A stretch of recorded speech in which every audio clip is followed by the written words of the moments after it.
Hello Standard 7, welcome to the video of biology. Students, we are doing the chapter photosynthesis and respiration in plants. So in the last class we covered what is photosynthesis and where does photosynthesis occur. Today we will see the role of stomata in photosynthesis. Here you can see stomata. The word stomata means mouth, and this is the structure or the opening which is present on the leaf. Usually it is present on the lower surface of the leaf, and its function is it is the structure through which gases are exchanged between the atmosphere and the plant. It is through the stomata that carbon dioxide enters the plant and oxygen escapes into the atmosphere during photosynthesis. So here you can see the figure given. These are the very minute openings which are present on the leaf. If you see the enlarged structure of the stomata, let's see, it is comprised of two guard cells which are responsible for the opening and the closing of the stomatal pore. So stomata are scattered among the cells of the surface layer, that is the epidermal layer of the leaf. Some stomata occur in brainstem as well. The stoma consists of two bean-shaped guard cells bordering the opening. The stomatal pore opens when the guard cells draw water from the surrounding. This is how the stomata opens and closes. Okay, so this is the structure. Stomata is the structure through which gaseous exchange takes place in the plant. Gaseous exchange means it is the carbon dioxide enters the plant and oxygen escapes into the atmosphere after or during photosynthesis. Now let us see what are the factors which affects photosynthesis.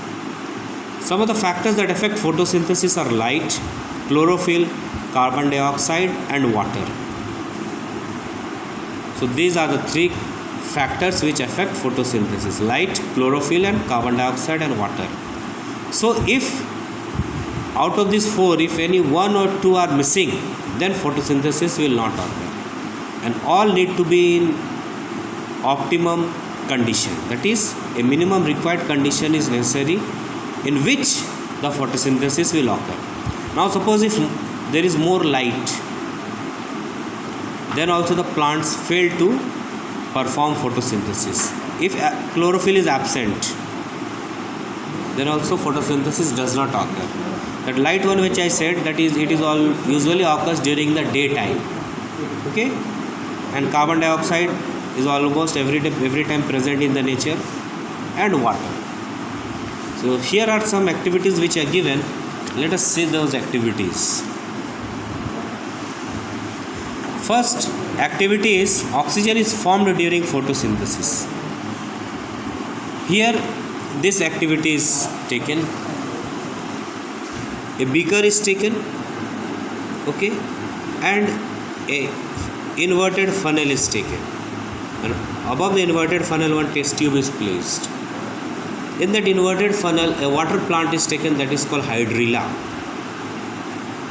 Okay, after some time when photosynthesis occur, see, let us see the process. After that I will describe to you. Put the plant inside the funnel with a cut end of the plant protruding into the stem of the funnel. Place the funnel in the beaker containing water and add a pinch of sodium bicarbonate to the salt, because this will dissolve the formed carbon dioxide. Next, fill the test tube with water and invert it over the stem of the funnel, making sure that the test tube remains filled with water. Place beaker in sunlight. You will soon see a stream of bubbles coming out of the cut end of the plant. And these bubbles which displace the water in the test tube are oxygen bubbles. So this is how this activity proves that oxygen is formed during photosynthesis. So students, today we saw the role of stomata in photosynthesis and factors affecting photosynthesis. So please go through the chapter and the video nicely.